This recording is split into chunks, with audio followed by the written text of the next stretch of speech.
Je vois les éducateurs qui n'y croient plus forcément parce qu'ils n'ont plus l'impression d'avoir du résultat et pourtant ils font leur métier avec conviction.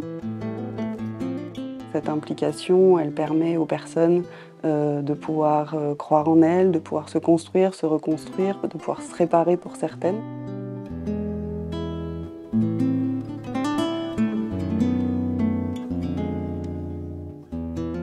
Moi-même qui, suite à un accident médical, a vu ma carrière professionnelle tomber et je me suis vue tomber aussi bas que terre, hein, je trouve ça inadmissible et pour moi il faut vraiment qu'on fasse quelque chose et qu'on lutte contre tout ça.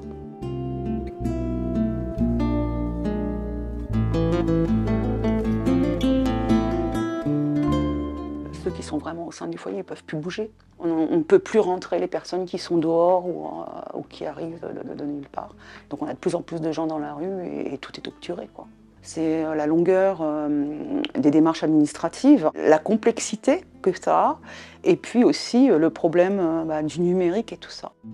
Étant concernée, j'ai eu hier soir un coup de fil de la direction du foyer qui m'annonçait qu'un bailleur social m'avait demandé la photocopie de mon livret de famille, mais qu'en réalité mon dossier de demande depuis 1 an était bloqué parce qu'il voulait absolument mon acte de divorce. Chose que, en réalité, n'a rien à voir avec la démarche de recherche de logement. Et si vous n'avez pas la possibilité, si c'est loin, si les gens n'ont pas le numérique encore une fois ou quoi que ce soit, ça peut vous bloquer définitivement et vous laisser dans la rue.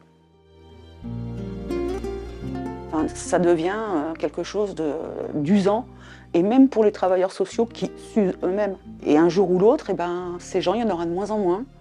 Et il y aura de moins en moins de gens qui auront la possibilité, malheureusement, d'être accompagnés. Et c'est très très important, l'accompagnement.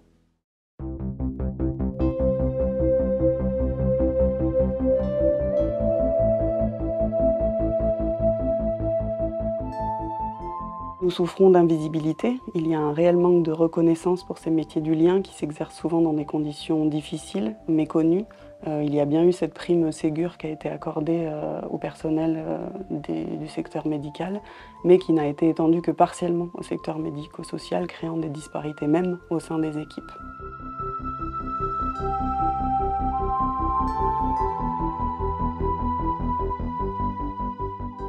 Le contexte sociétal s'est vraiment dégradé ces dernières années avec la crise sanitaire, l'inflation, et les politiques publiques n'ont fait qu'aggraver certaines difficultés déjà existantes.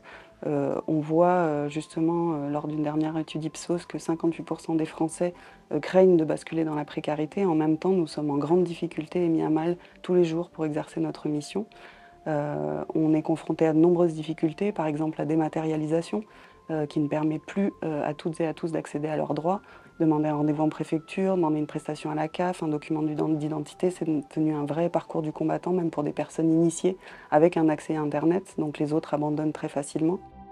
Une personne régularisée est freinée dans son insertion professionnelle, dans son accès au logement, même pour ouvrir un compte courant, parce que les services de l'État qui sont censés délivrer les documents d'identité ne le font pas en temps et en heure. Moi j'ai un monsieur qui est resté bloqué pendant 2 ans et demi dans cette situation.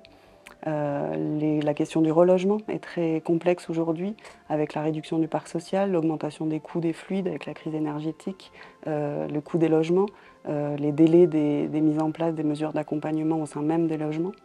L'accès à un médecin traitant, aux soins psychiques, comme les CMP, accentue ces difficultés, ça devient très complexe et certaines personnes renoncent à leurs soins et ne sollicitent plus les aides. Des aides éducatives aussi sollicitées par des parents en difficulté avec leurs enfants mettent des mois, voire des années à se mettre en place, ce qui accentue les difficultés. Et du coup, ce qui se passe, c'est qu'il y a un manque de professionnels sur le terrain, il y a un réel épuisement professionnel, une perte de sens, de plus en plus de burn-out chez les jeunes professionnels et de moins en moins de candidatures dans les centres de formation.